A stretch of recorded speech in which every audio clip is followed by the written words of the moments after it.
അപ്പോഴേ നമ്മുടെ കോഴിക്കോടിൻ്റെ പാർട്ട് 1 വീഡിയോ എല്ലാവരും കണ്ടില്ലേ?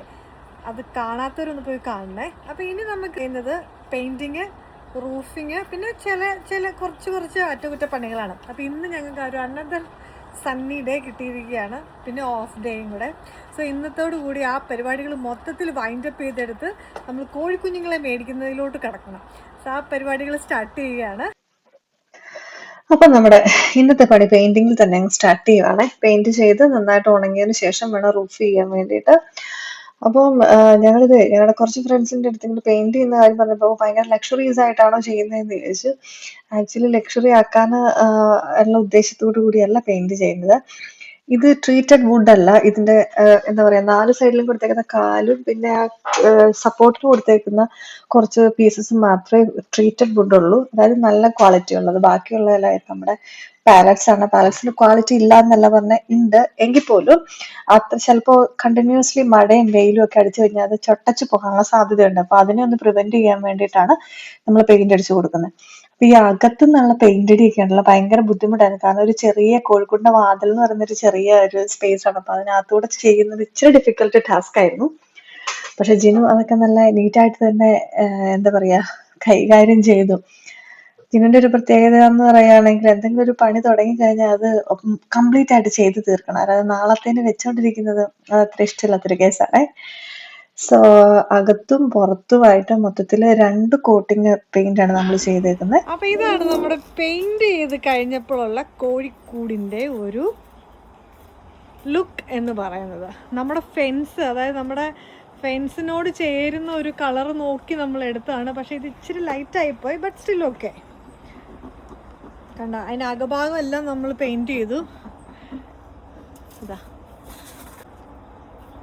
കണ്ടോ, അകവും നമ്മൾ പെയിൻറ്റ് ചെയ്തെടുത്തു.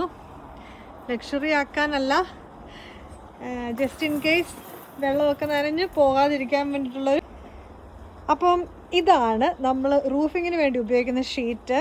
ഇത് റബ്ബർ അല്ലേ ജിനു? ഇത് പിന്നെ റബ്ബർ കോട്ടിംഗ് ഉള്ള, ഓക്കെ, നല്ല കട്ടിയുള്ള ഷീറ്റാണ്. അപ്പൊ ഈ ഒരു വലിയ ഷീറ്റ് വാങ്ങിച്ച് നമ്മൾ 3 കഷ്ണങ്ങളായിട്ട് മുറിച്ചതിന് ശേഷമാണ് റൂഫ് ചെയ്യുന്നത്. കാരണം നമ്മൾ അല്ലാതെ പീസുകൾ വാങ്ങാൻ പോയാൽ കുറെ വേസ്റ്റ് ആയി പോവുകയും ചെയ്യും, പൈസയും കൂടുതലായിരിക്കും. അതുകൊണ്ട് തന്നെ നമ്മൾ ഈ സിംഗിൾ ഷീറ്റ് വാങ്ങിച്ച് അതിന്റെ മെഷർമെന്റ് എടുത്ത് മുറിച്ച് റൂഫ് ചെയ്യുകയാണ് ചെയ്തത്. Cost effective. ഇനി അത് സ്ക്രൂ ചെയ്ത് ഫിക്സ് ചെയ്യുക എന്നുള്ളതായിരുന്നു അടുത്ത പണി. അല്ലാന്നുണ്ടെങ്കിൽ കാറ്റൊക്കെ അടിച്ച് പറന്നു പോകാനുള്ള ചാൻസ് ഉണ്ട്. സോ നമ്മൾ കുറേ കാലത്തേന് വേണമല്ലോ. അപ്പം നമുക്ക് ഇതാണ് കോഴികൾക്ക് ഇറങ്ങാനും കയറാനും ഉള്ള വാതിൽ വെച്ചേക്കുന്നത്.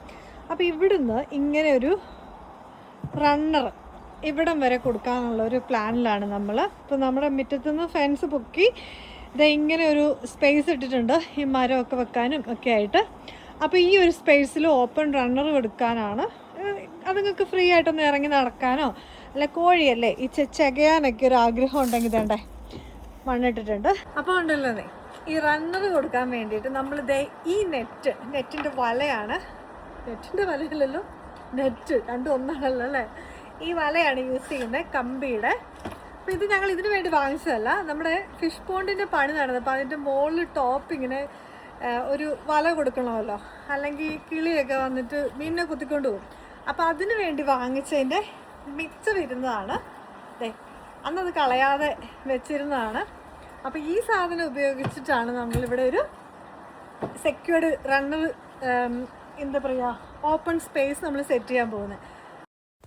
ആ നെറ്റ് വന്നിട്ട് ഒരു ഒറ്റ റോളായിട്ട് വന്നതാണ്. അപ്പോൾ നമ്മൾ കറക്റ്റായിട്ട് അതിൻ്റെ മെഷർമെൻറ്റ് എടുത്തതിന് ശേഷം മുറിച്ച് പിന്നെ അത് ഫിക്സ് ചെയ്യുക എന്നുള്ളത് അത്ര ഈസി ഉള്ളൊരു ജോലി അല്ലായിരുന്നു. സോ നിങ്ങൾക്കത് കാണാൻ സാധിക്കും. ആ തടി വെച്ചിട്ടുണ്ടാക്കിയേക്കുന്ന ഫ്രെയിം, നമ്മുടെ ആ ഓപ്പൺ സ്പേസ് ഉണ്ടല്ലോ, നിങ്ങൾക്ക് നടക്കാൻ വേണ്ടി നമ്മൾ പ്ലാൻ ചെയ്ത് അവിടുത്തെ മെഷർമെൻറ്റ് എടുത്തതിന് ശേഷം ആ കറക്റ്റ് അളവിൽ ഫ്രെയിം അടിച്ച് അതിലോട്ട് ഇങ്ങനെ വളച്ച് പോലെ കണ്ടോ, ഇങ്ങനെ ചെയ്യാന്നുള്ള ഇച്ചിരി പണിപ്പെട്ട പണിയായിരുന്നേ. കാരണം എന്നാന്ന് വെച്ചാൽ കണ്ടോ, പാവം ജിനു അതിൻ്റെ ഉള്ളിൽ കയറി നിന്നിട്ടാണ് ആണിയൊക്കെ അടിച്ച് ഫിക്സ് ചെയ്തത്. ഇച്ചിരി കഷ്ടപ്പാടാട്ടോ. ഇപ്പം ഞങ്ങൾ ഇത്രയും നേരം ചെയ്തതിൽ വെച്ചിട്ട് എനിക്ക് കുറേയും കൂടെ ബുദ്ധിമുട്ടായിട്ട് തോന്നിയ ഒരു പരിപാടി ഇതാണ്. ഈ നൂൽക്കമ്പി ഉപയോഗിച്ചിട്ടാണ് കേട്ടോ നമ്മുടെ പീസുകൾ കണക്ട് ചെയ്തത്. 3 പീസായിട്ടാണ് നമ്മൾ അളവെടുത്തപ്പം നമുക്ക് നെറ്റ് മുറിക്കേണ്ടി വന്നത്.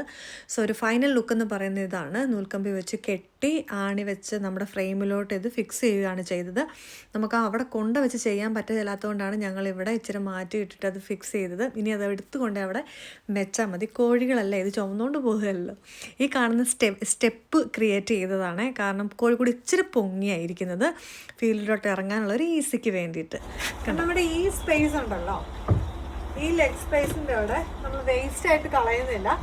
അവിടെ ഒരു പടി പോലെ ഇങ്ങനെ അടിച്ചിട്ട് ഒരു സ്റ്റോറേജ് സ്പേസ് പോലെ, അതായത് ഇപ്പോൾ നമ്മുടെ കോഴിയുടെ തീറ്റയോ എക്സ്ട്രാ വരുന്ന അറക്കപ്പൊടി അല്ലേ, എന്തെങ്കിലുമൊക്കെ സാധനങ്ങൾ ഉണ്ടെങ്കിൽ അത് വെക്കാൻ വേണ്ടി ഉപകാരപ്പെടും. സോ അതിന് വേണ്ടി ആണ് ഈ സ്പേസ് ഇട്ടേക്കുന്നത്. അതല്ലെങ്കിൽ ഇത്രയും ഇത് വെറുതെ വേസ്റ്റായിട്ട് പോകും. തുടർന്നല്ലേ പരിപാടിയെല്ലാം കഴിഞ്ഞപ്പോഴത്തേക്കും നന്നായിട്ട് ഇരുട്ടി. ഇപ്പം നല്ല ഇരുട്ടത്ത് നിന്നിട്ടാണ് പണിയെടുക്കുന്നത്. അപ്പം ഞങ്ങളിത് കൊണ്ട് അവിടെ സ്ഥാപിക്കുന്ന രംഗമാണ് കാണുന്നത്. അത് ഇച്ചിരി മെനക്കേടുള്ളൊരു പരിപാടിയായിരുന്നു കേട്ടോ. കാരണം അതിൻ്റെ ഇടയിൽ കുത്തി കയറ്റുക എന്ന് പറയുന്നത് ഇച്ചിരി ബുദ്ധിമുട്ടായിരുന്നു. കൂടിൻ്റെ ഒരു കംപ്ലീറ്റ് ലുക്ക് കാണിച്ചു തരാം ഫൈനലായിട്ടേ. ഇതാണ് കോഴികൾക്ക് കയറുകയും ഇറങ്ങുകയും ചെയ്യാനുള്ളൊരു ചെറിയൊരു സ്റ്റെപ്പ് നമ്മുടെ ഫീൽഡിലോട്ട് ഇറങ്ങാൻ. കണ്ട കോഴിക്കോടിൻ്റെ ആകാം.